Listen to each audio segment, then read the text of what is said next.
Udah beli itu. Namun rek perang melakukan zikir 1.000 kali. Mun perang latihan fisik, latihan pedang, panahan gitu. Enggak ada gitu.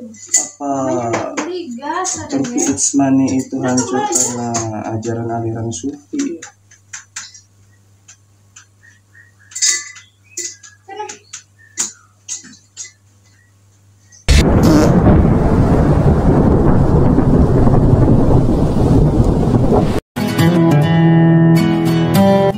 Tarekat itu jalan menuju kesufian.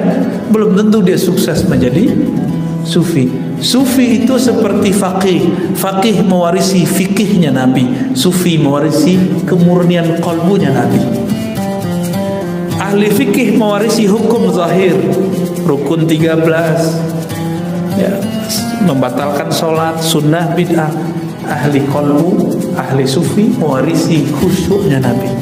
Maka ahli fikih kalau menentang sufi kualat, tidak akan khusyuk sepanjang masa. Tidak akan khusyuk sepanjang masa. Tidak akan khusyuk sepanjang masa. Tidak akan khusyuk sepanjang masa. Karena ilmu khusyuk ada di kalbu para sufi. Tapi betul orang tarekat tidak semuanya sufi. Makanya antum lihat hari ini ada tarekat yang eksklusif.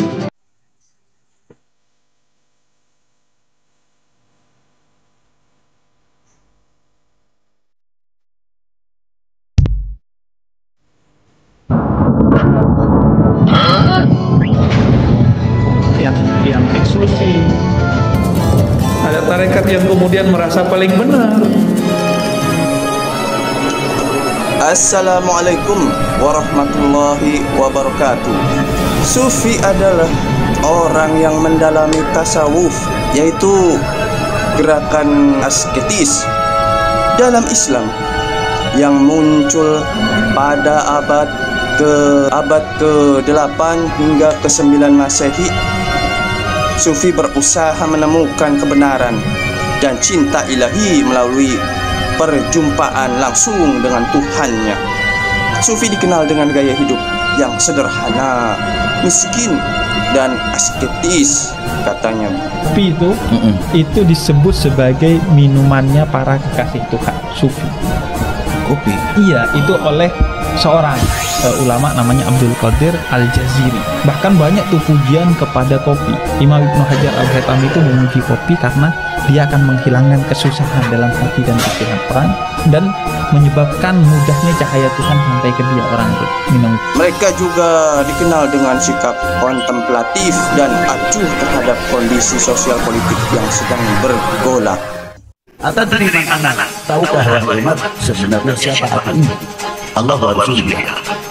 Sebelum Allah Ta'ala menciptakan sesuatu, pertama kali Allah Ta'ala menciptakan makhluknya adalah menciptakan nur, dan nur sujud kehadiran Allah selama 700. Padahal mereka orang-orang yang banjir terhadap harta kemewahan, ya, Wahabi dan Israel. Tapi setelah menyebut Amerika dan Israel, si khatib menyebut juga kaum Wahabi juga. Masya Allah, begitu bencinya kepada kaum Wahabi sampai mereka diserupakan dengan Amerika dan Israel. Lalu mengapa kaum Sufi dan Syiah sangat membenci Wahabi?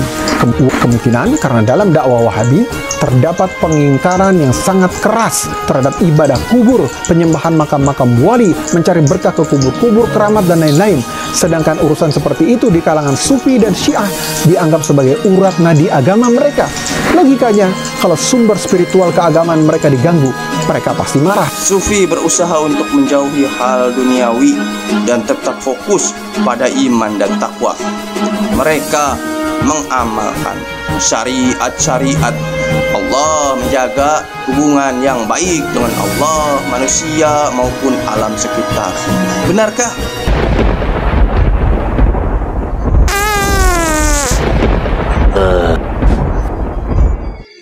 Perbedaan antara ajaran Nabi dan ajaran Habib Sufi, salah satunya Rasulullah sallallahu alaihi wasallam mengajarkan agar mengambil keutamaan berziarah ke 3 masjid, Masjidil Haram, Masjidil Aqsa, dan Masjid Nabawi. Namun Habib Sufi mengajarkan kepada hambanya agar senantiasa berziarah ke Tarim, kota leluhur sendiri. Dalam ilmu lainnya Rasulullah mengajarkan agar tidak boleh berkata dusta dan menjauhinya. Namun Habib Sufi mempraktekkan kepada publik tentang sebuah dongeng atau cerita khayalan dan khurafat. Juga ajaran selanjutnya, Rasulullah Sallallahu Alaihi Wasallam tak menjamin keturunannya akan mudah mendapat hisab. Bahkan Rasulullah akan rela memotong tangan anaknya jika ketahuan mencuri. Namun Habib Sufi menginformasikan bahwa seluruh jalur nasabnya terbebas dari neraka walaupun banyak melakukan dosa. Pakailah pola pikir yang baik, jadi ikut ajaran Nabi atau ajaran Habib Sufi.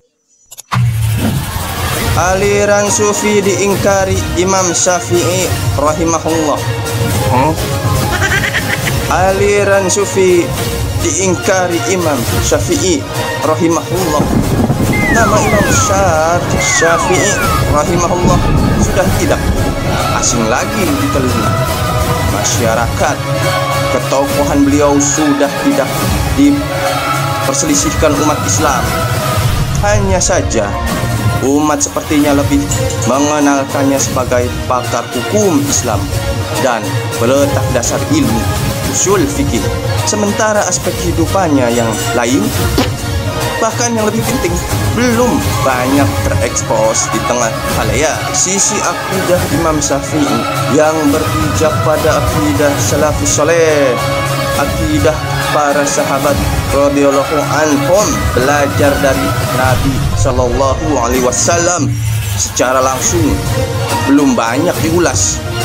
Termasuk juga dalam hal ini pemaparan, celaan dan bantahan beliau rahimahullah terhadap beberapa aliran menyimpang yang menunjukkan jauhnya aliran tersebut dari jalan yang lurus.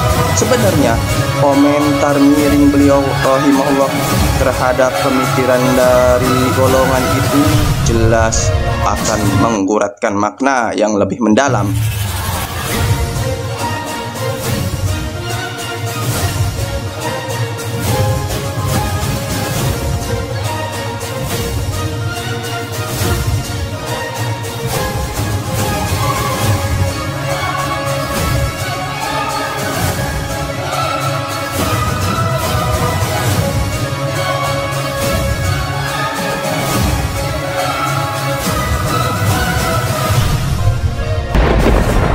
Dan membekaskan pelajaran penting bagi para pengikut mazhab.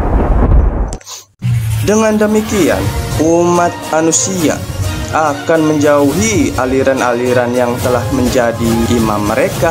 Ya, dikhawatirkan ya, jangan-jangan ada sebagian orang yang mengikuti mazhab salah satu dari mereka justru berideologi atau membela aliran pemikiran aliran yang diingkari dan dibantah Imam Syafi'i rahimahullah.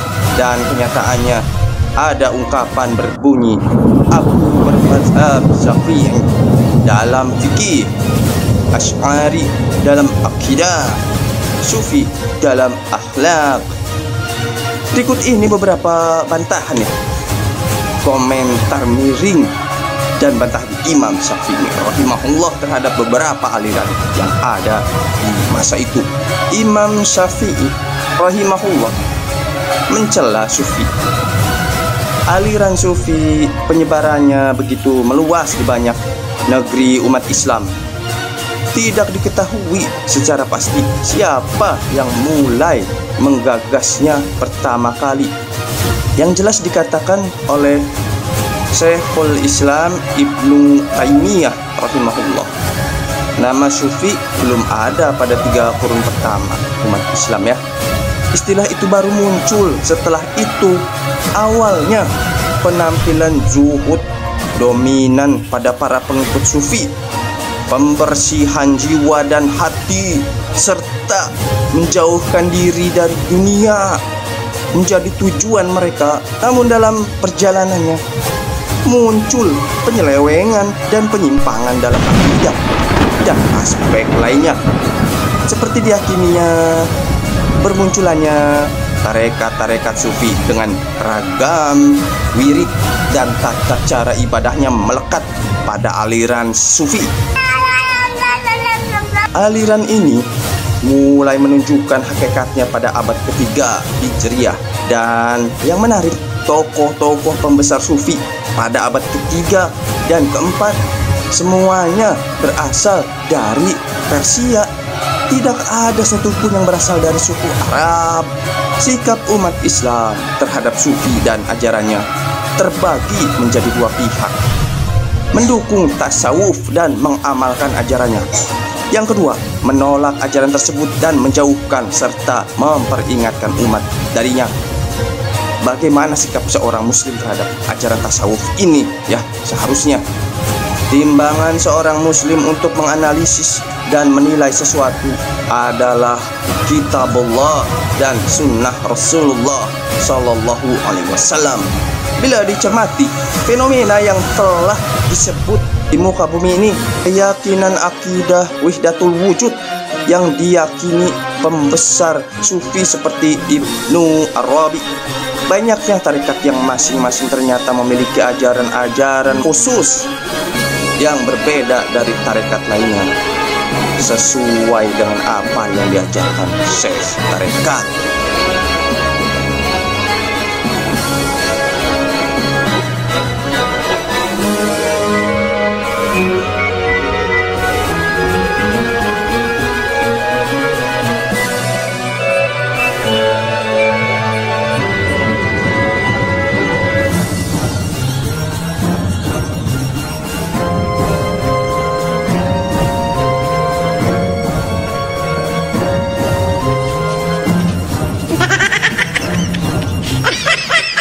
Sudah cukup menjadi bukti bahwa golongan ini tidak berada di atas jalan yang lurus.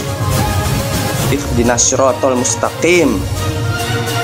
Apalagi bila ditambah dengan kebiasaan bertawasul kepada orang mati dan mengadakan acara dan ibadah yang sama sekali tidak pernah diperintahkan seolah Nabi Muhammad SAW, ibadah yang sama sekali tidak pernah diperintahkan Nabi umat Islam Muhammad SAW. Seandainya berdoa di kuburan Rasulullah itu dilarang atau bertawassul dengan Rasulullah yang sudah wafat itu syirik, tentu tidak akan dilakukan oleh ulama salaf seperti Imam Malik. Imam Qadhi Iyad dalam kitab Asy-Syifa menjelaskan, Khalifah Abu Ja'far bertanya kepada Imam Malik ketika berdoa di dekat kuburan Rasulullah, apakah menghadap kiblat atau menghadap pada kuburan Rasulullah? Imam Malik menjawab, kenapa engkau akan memalingkan wajahmu dari Rasulullah? Rasulullah adalah wasilahmu. Rasulullah adalah wasilah Nabi Adam kelak di hari kiamat. Bal istaqbilhu wastashfi' bihi fayushaffi'hullah. Bahkan menghadaplah kepada Rasulullah, memintalah kepada Allah pertolongan melalui Rasulullah, maka Allah akan memberimu pertolongan melalui Rasulullah. Menurut para ulama seperti Imam As-Subuki, Imam Az-Zarqani, Imam As-Salihi Asy-Syami, riwayat ini adalah sahih. Maka tak heran bila seorang Imam Syafi'i rahimahullah mencela dan membantah aliran ini. Pandangan Imam Syafi'i rahimahullah dan celaan beliau terhadap aliran ini dan para pengikutnya telah tercatat rapi dalam kitab-kitab yang menulis biografi beliau. Ya, saya tekankan bahwa kita itu jangan terlalu fanatik ya, bahwa kaum salafus saleh itu berdasarkan sahabat-sahabat Nabi, tabi'in dan tabi'ut dan tabi'in, imam-imam mazhab dan ulama-ulama ya. Oke, kita kembali lagi. Yang menarik, Imam Syafi'i rahimahullah pernah melontarkan pernyataan ketika beliau memasuki negeri Mesir yang berbunyi, aku tinggalkan di negeri Irak sesuatu yang diada-adakan oleh kaum zindik yang mereka sebut dengan takbir. Dengan itu mereka melalaikan orang-orang dari Al-Quran. Atau dalam riwayat lain beliau berkata, aku meninggalkan kota Baghdad sedang orang-orang zindik waktu itu telah mengadakan sesuatu yang baru dalam agama yang mereka sebut dengan istilah sama. Makna zindik adalah orang yang sudah rusak agamanya, dan orang-orang zindik. Yang dimaksud beliau adalah kalangan zindik. Yang dimaksud beliau adalah kalangan mutasyawwifah, para penganut tasawuf. Asas tasawuf adalah kemalasan.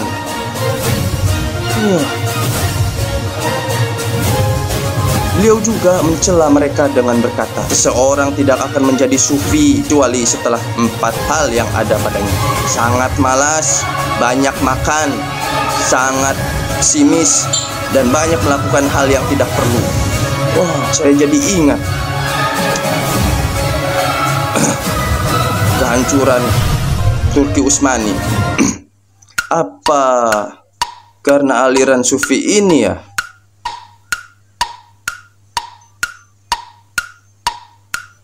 Jadi pasukannya bermalas-malasan sehingga tidak melakukan latihan memanah, latihan berkuda, hanya cukup zikir sehari 5.000. Astagfirullah. Innalillahi. Beberapa pernyataan Imam Syafi'i ini sudah cukup memadai untuk menggambarkan dan memberikan penilaian terhadap aliran sufi dan ajaran tasawuf. Ini bukanlah ajaran yang baik bagi umat Islam, apalagi muncul dari seorang peletak dari ilmu usul fikih ya, yang mengetahui syariat Islam secara mendalam. Semoga Allah Azza wa Jalla mengembalikan umat Islam kepada pengagungan terhadap petunjuk Rasulullah Sallallahu Alaihi Wasallam. Wallahu a'lam. Terima kasih sudah menyimak video ini. Wassalamualaikum warahmatullahi wabarakatuh. Video kemarin saya memberikan penjelasan mengenai kenapa saya menentang Habib Bahar dan apa tantangan saya dan bagaimana tanggapan saya terhadap tantangan itu, beserta ada alasan kenapa Habib Bahar ini belum mau untuk menemui saya atau bertemu saya. Karena tantangan saya bersifat publik, harusnya beliau ini memberikan jawaban yang di publik juga, bukan memberikan video-video yang tidak jelas. Wis. Lawan siapa sih? Ada orang sering bilang siapa? Siapa? Oh, dari Pras. Waduh, siap kau lawan. Bahar bin Smith ini teman-teman bertanya kepada ini orang, siap kau lawan dari Pras. Waduh. Dari dulu, nggak usah. Buat apa ini orang-orang kayak begitu? Waduh. Ya, begitu-begitu bukan untuk apa namanya? Untuk apa? Untuk dibanggakan apa? Biasa saja. Duel-duel apa segala macam lah. Santai di sini. Jadi teman-teman,